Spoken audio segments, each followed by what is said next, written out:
Who would have expected that we would see the return of this young lady? Her name is Neisha Williams. You last saw her in December of 2024 when we were in New York. Oh, yeah. And I think, actually, no, we saw her again in our backyard tour, New Year's Eve or something like that, or New Year's Day. So we did the tour of our garden.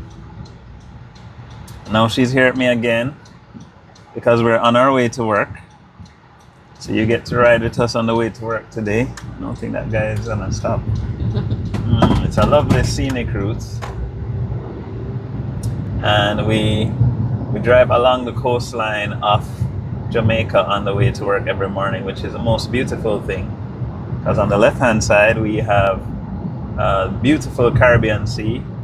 And on the right-hand side, we have some lovely mountains. So it's a win-win. Yeah.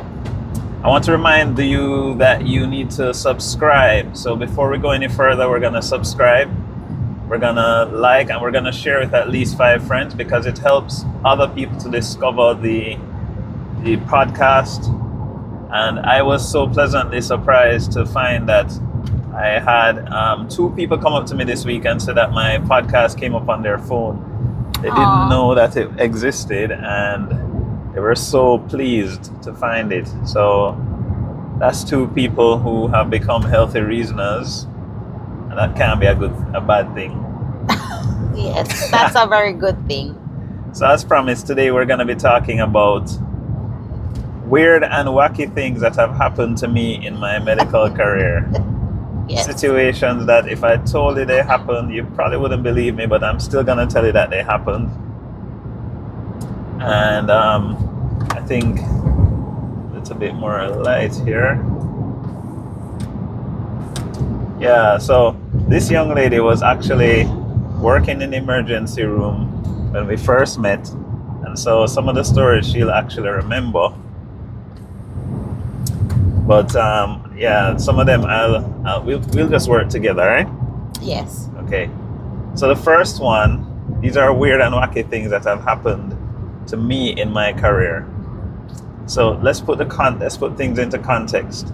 So most of them happened when I was working as a resident on internal medicine. Internal medicine really is the team that will deal with most of the things that are not surgical for a patient who requires expert attention. So a patient gets sick, ends up in the emergency room. And most times the emergency room doctor will make a call to say, okay, does this patient need emergency attention from me? Do they need emergency attention from the surgery team, meaning they need to go to the operating theater? Or do they need emergency attention from the medical team, for example, myself? Or maybe if it's a woman, do they need emergency attention from the gynae team or the obstetrics team for pregnant women? So those were some of the calls that the emergency room team, bless their heart, was tasked with making to determine whether, these patients, where they needed to go. So I was often on the receiving end of some things that I couldn't quite understand why they came to me. So question number 1. Once upon a time, there was a story of a gentleman who came into the emergency room and any officer assessed him and then said, I think this patient needs to be seen by the medical team, which is Andre. You were on call, yes. I was on call. And when I asked what was the story was that the man was blind. Yes, it's a blind man. A blind man, am I right? Yes. All right. And the blind man fainted. All right.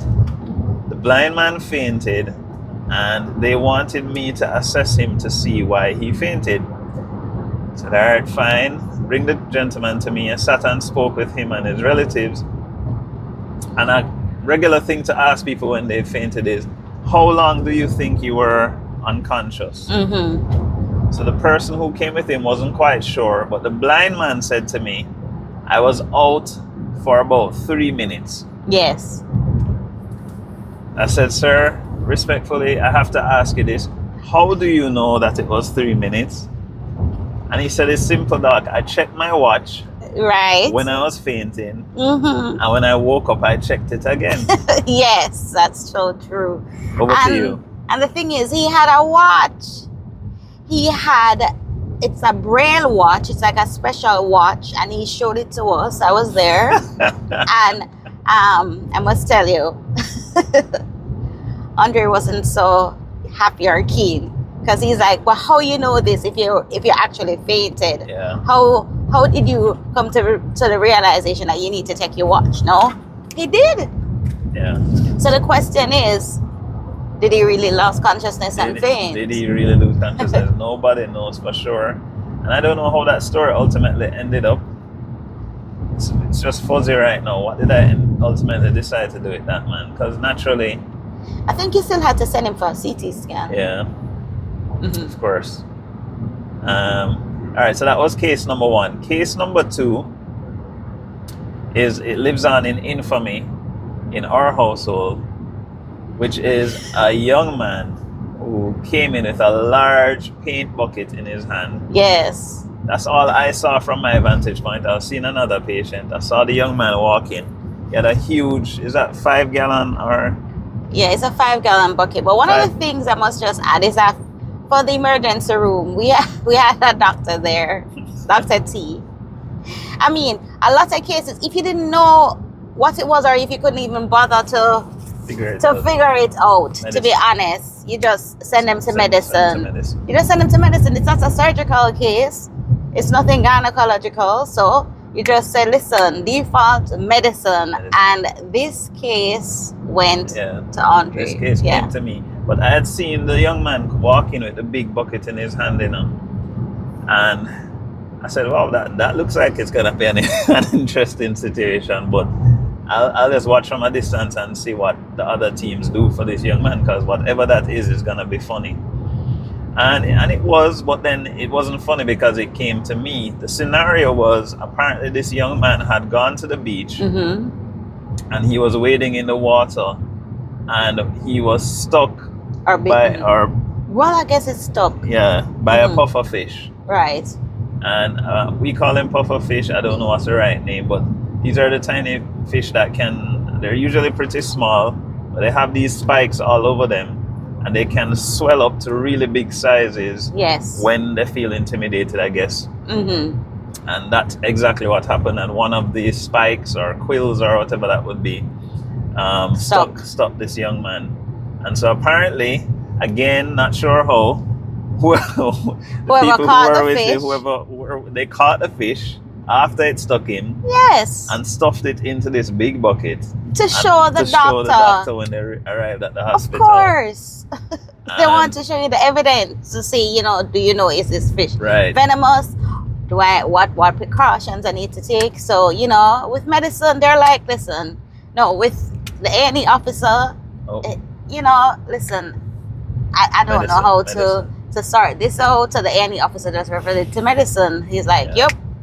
So I did some Google work, and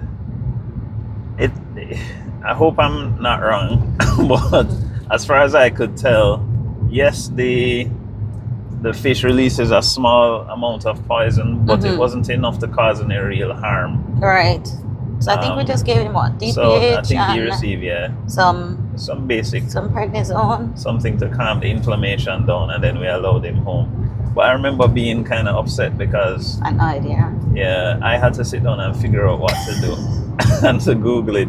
In those days, Google wasn't even. Yeah, I'm dating myself, but the smartphones. The smartphones are really slow.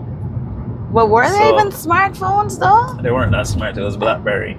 Oh yes. And, well, I guess it's smart, Yeah. So to Google things in a useful time frame, you'd have to go into the office in the emergency room, wait until the computer was available, log on and try to Google. Mm-hmm. And then there was no chat GPT, there was none of that fancy stuff. I know. So it really took a long time.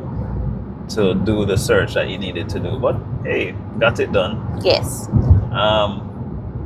Yeah, so I'm not going to. Am I going to tell one about the Young lumbar man? puncture? Oh, yes, of course. All right. So, all right. For those of you who are familiar, you know what? Let's take a quick break, and then we'll come back and tell the rest of this story. Quick break, and we'll be back. Life can be overwhelming. Stress, toxins, and the demands of daily life can leave you feeling drained, sluggish, and overwhelmed. What if there was a way to restore your energy and clarity naturally? Introducing the revolutionary coffee enema, an ancient detox practice reimagined for modern wellness. Using the power of organic, high-quality coffee, we help your body to flush out harmful toxins, so your whole body feels refreshed. Coffee enemas are simple, effective, and backed by centuries of medical practice. They promote detoxification from the inside out, without the side effects of harsh chemicals or synthetic treatments, all while gently supporting your liver function and increasing your body's natural energy levels. Step into our serene, relaxing coffee enema room at Teshuvah Wellness. It's a space designed for your ultimate relaxation and rejuvenation. Here, your comfort and privacy is our #1 aim. Try your first coffee enema and experience the gentle power of nature to rejuvenate your body, mind, and spirit. Call us at 876-787-8197 to get started on your wellness journey today. Teshuvah Wellness, return to your best self.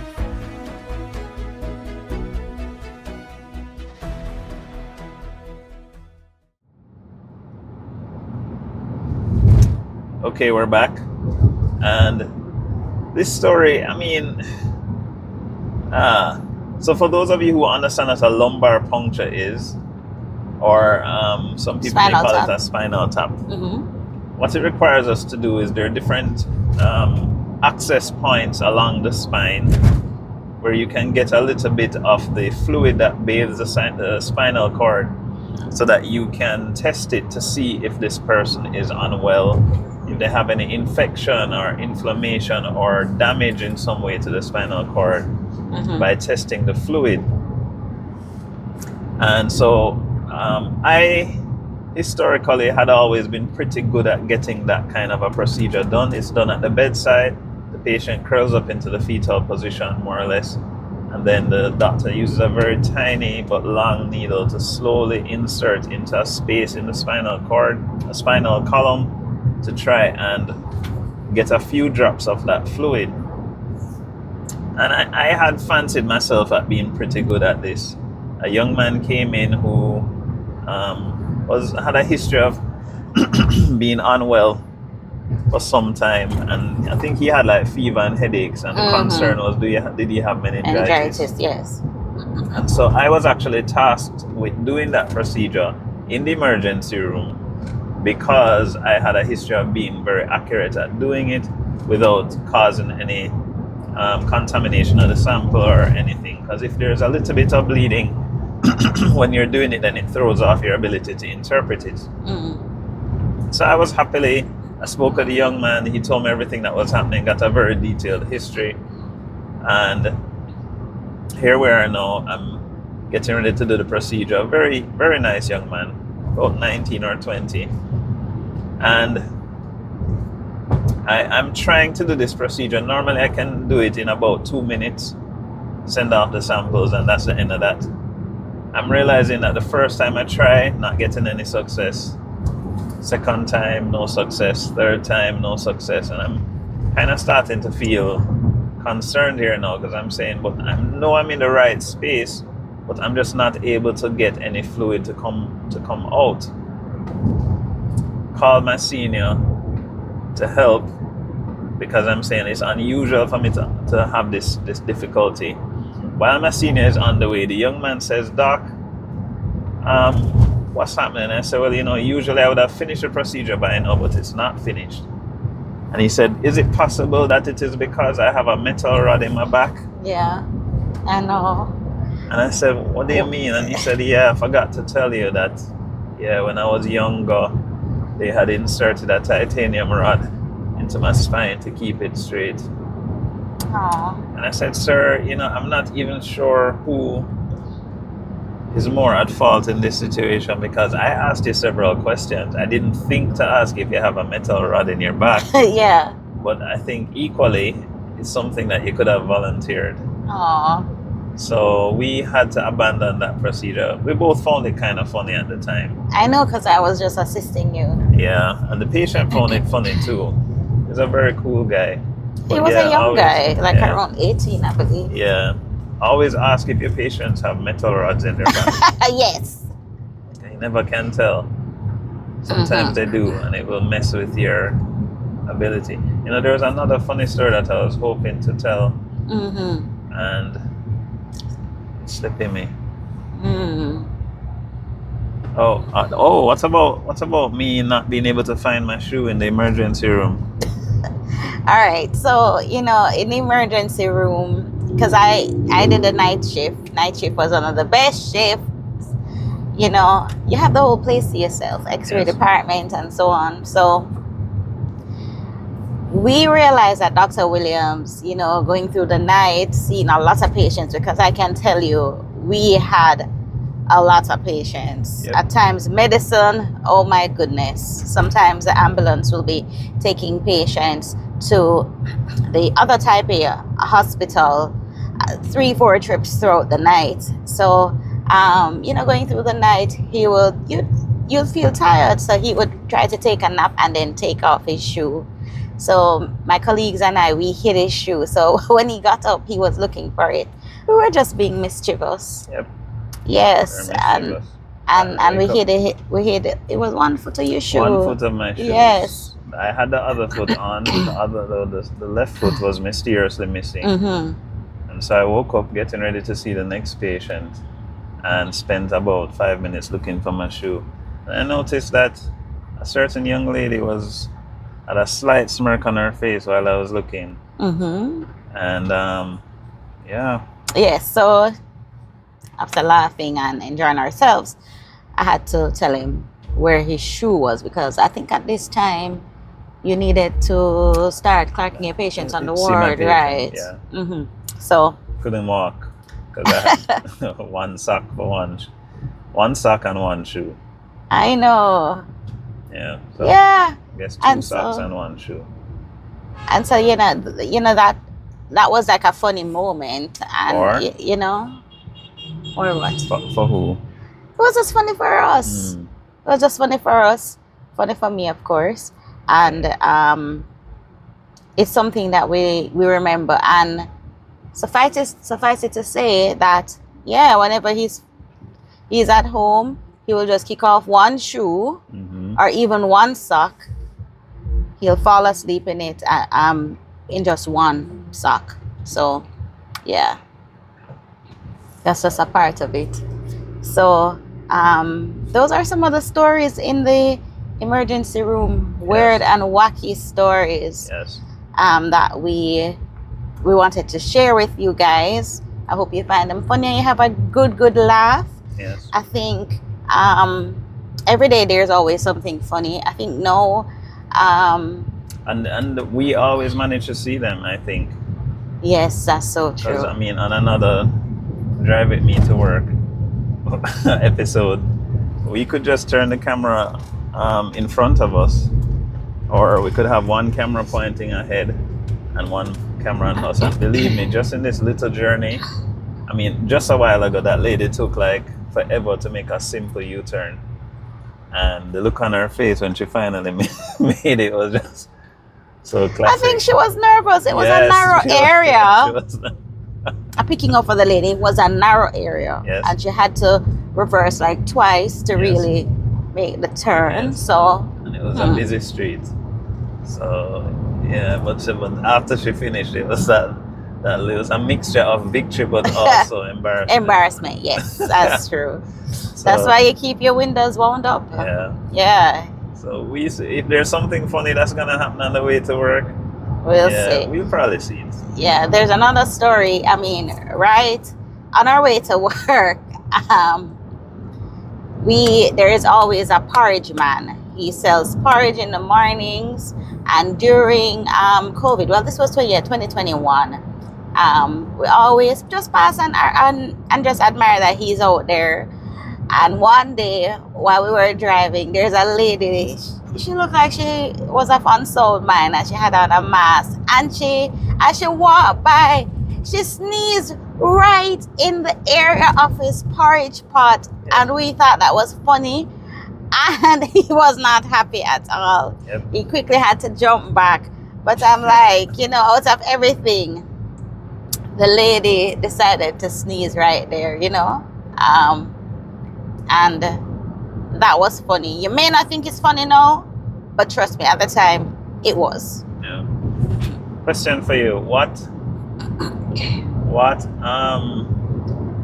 So what are some of the things that you use throughout the day to keep you motivated? Because some people may look at us and say, well, how do you manage to do work that is so emotionally driven? A lot of patients come to see you who are struggling, who are scared, who are feeling like they need some encouragement. What are your tips? For me, one of the things I do is I usually pray and just declare over the day that it will be a good day. Yes. In comparison, just comparing working in the emergency room to working in private practice, it's different. The amount of patients, the different illnesses that they come in with. Yes. I have the ability to say, it's one relative that can go in to see doc.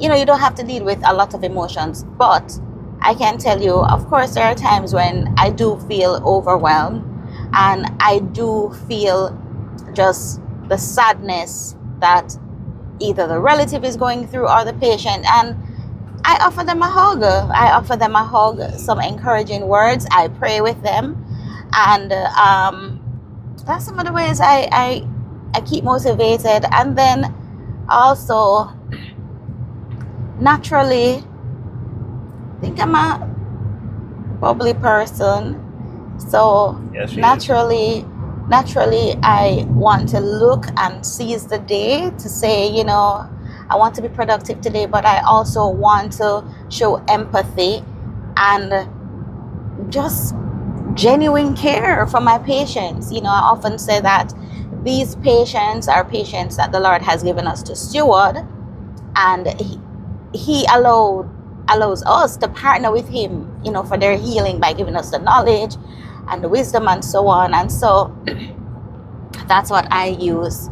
And then there are just fun things that I want to celebrate, if it's a birthday, we want to sing happy birthday or surprise them. If it's an anniversary, because a lot of times they don't have the time to even think much about those things. Yes. Maybe it's because of the finances, and it has to go towards paying for their care. But we want to be able to celebrate it, to celebrate the milestone, to celebrate just each day. And I've learned so much from my patients. A lot of them are there to encourage me as well. So, it's a symbiotic relationship. So, it's just the joy to see. It's just a joy to see them. And I really enjoy it. I often said, yes, this is my job, and I want to make sure that I keep my job. And, that my boss will give me a good performance evaluation at the end of the year. Yeah, she's doing all right. See? Just all right. So I have some work to do. Yeah, I mean, it is great working with this young lady. It is good to be able to work with someone who understands you and understands your destiny, your purpose, and what you're called to do in life, and to be able to support you from a place of not just understanding from a distance, but walking with me each day through this, and helping me to navigate some of the difficulties when you come across a patient who is not responding as well as you thought, for example, to help to reason it through together. And that is just a blessing that I have in my life that I'm grateful to God for.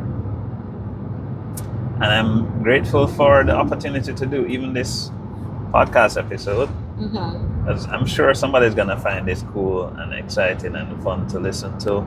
Well, for us, it's just another day of driving to work. So I want to thank you all for driving with us. We're almost at work now. For those of you who actually want to come and see us at work, you can visit Teshuva Wellness, www.teshuvawellnessja.com. You can book an appointment there.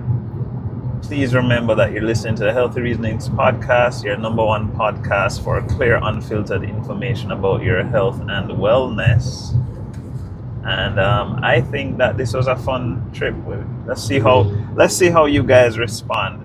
If we get really good responses to this episode, who knows? We may do another one that's very similar. Maybe we'll be a little bit even more vulnerable in that episode and talk about some more some more profound topics rather than just jokes. And I really wish I remembered. It's another funny story that I wanted to share, but share it another time. Share it another time. Wisdom. So we'll see you guys soon. Thank you for driving with us to work, and I hope you're enjoying your day wherever you are, or your evening or your night. Yes. God bless you. Bless you. Thank you for listening to another episode of the Healthy Reasonings podcast. Remember to subscribe to this podcast so you can be updated as soon as new episodes are ready. If you have a question, send us a voice note on WhatsApp or a WhatsApp message. The WhatsApp number is 1-876-405-7831. For more information or to become a sponsor, please email wellnessdocjamaica@gmail.com. See you soon.